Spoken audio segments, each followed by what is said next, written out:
Hey, it's Kevin with Soniclast, and this is the MAFD 2hp. In case you're new to MAFD, MAFD stands for MIDI Adapter For DFAM, and it lets you trigger the individual steps of your DFAM in any order and any sequence you like. You can do this with a MIDI keyboard or a MIDI drum controller or any other MIDI controller. You can also do it with a sequencer or DAW. As its name, MAFD 2hp suggests, it's now a 2hp Eurorack module. You can mount it in your Eurorack and power it with your power supply. And there's also an option available to get a standalone power supply and mount it on the side of your DFAM. As you can see, this custom case is simply a replacement for the existing panel. So you just unscrew the wooden panel that's on this side and put the case on, and then your MAFD fits neatly on the side of your DFAM. The MAFD 2hp has all the same features as the original DFAM. It also adds a tiny switch that lets you select between MIDI channel 16 and MIDI channel 8. Check out the links in the description for more information on how to buy one of your own. So I've received a lot of questions about how to sync your DFAM to your DAW using your MAFD. So let me hook this up and I'll walk through how you can set that up on your own DAW.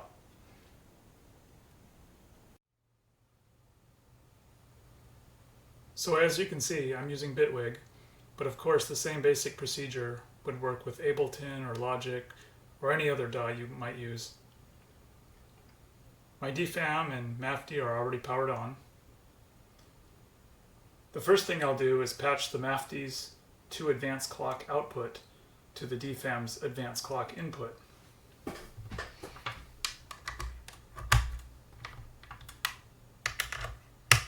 And then I'll hit the run button.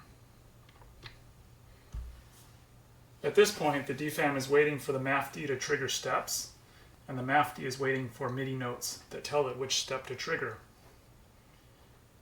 Next, I'll plug in the USB MIDI cable to the MAFD,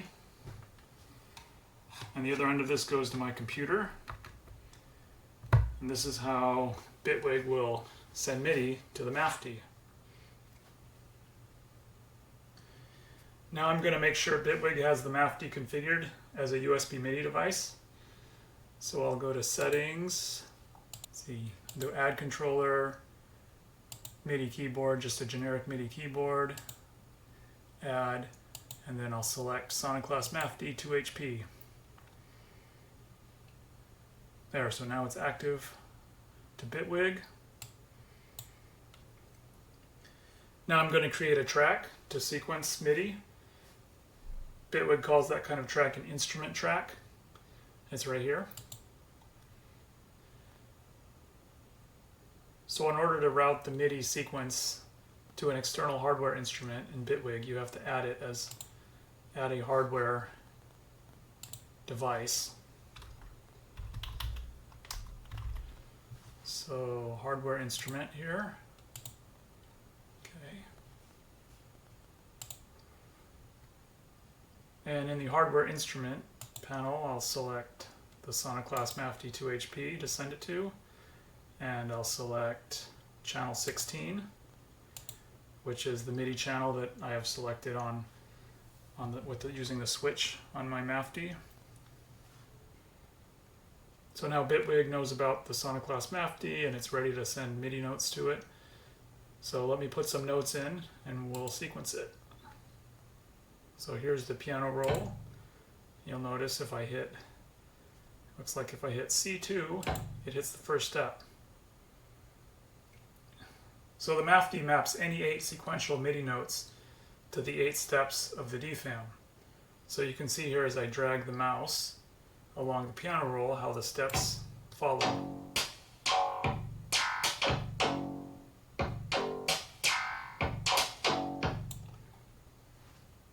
So I'll build my pattern so that the C note is the first step. So I'm going to draw in some steps. I'm going to do 16th notes.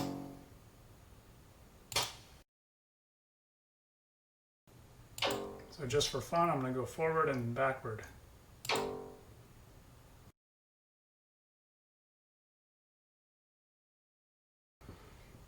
So I've got it set up to loop, and you'll see here it goes forward and then backwards.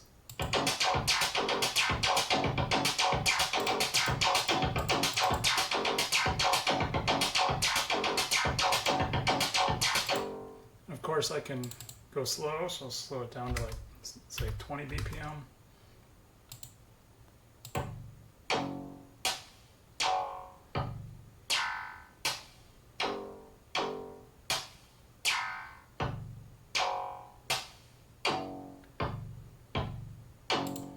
You'll notice that I can crank it up to ludicrous speeds.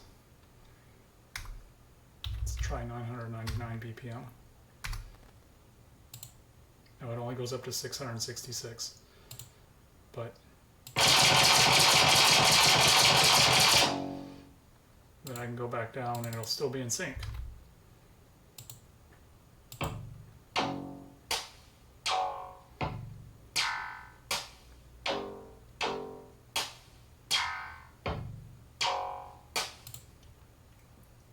What it sounds like without.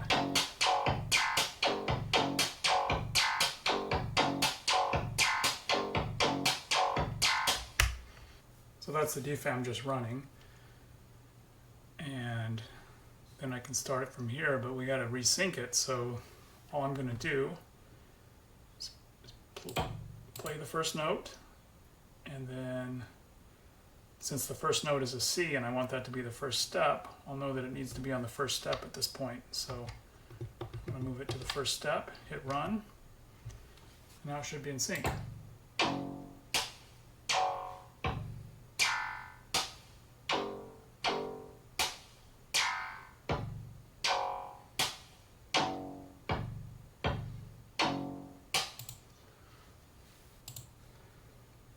So of course you can move the notes around even while it's running, and it'll shift the pattern around. So let me do that.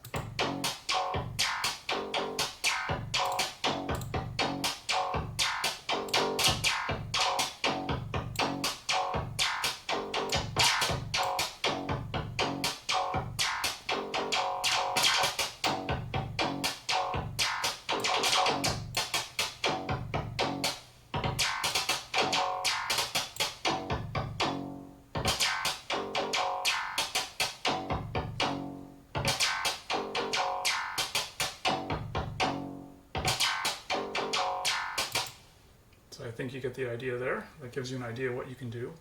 Of course, you could use, whatever MIDI controller to send notes into this MIDI sequencer, and then they would be reflected.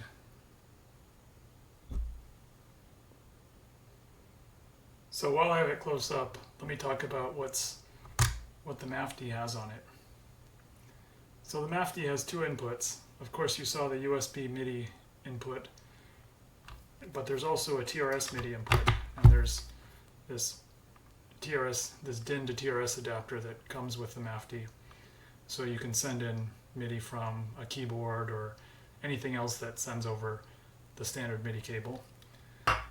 And then it has three outputs. So the one output that we used already was the 2 advanced clock, and that's what selects the steps on the DFAM. So that's you're always going to have that connected when you're using it. And then the other two outputs are pressure and mod wheel, and then velocity. So velocity is just the MIDI velocity for the note. So the harder the note hits, the higher the voltage, and it'll control any of these inputs. The pressure mod wheel, same idea. It reads the pressure or the aftertouch from your keyboard, or drum controller, or anything that's sending pressure, but you can also use mod wheel. So these parameters, of course, you could automate them in your DAW also and use them to add further nuance to each step of your DFAM while it's running. So that's about it. Thanks for sticking around. Please subscribe and follow us at Soniclast on social media. Or if you don't like social media, we also have an email newsletter at soniclast.com. Peace.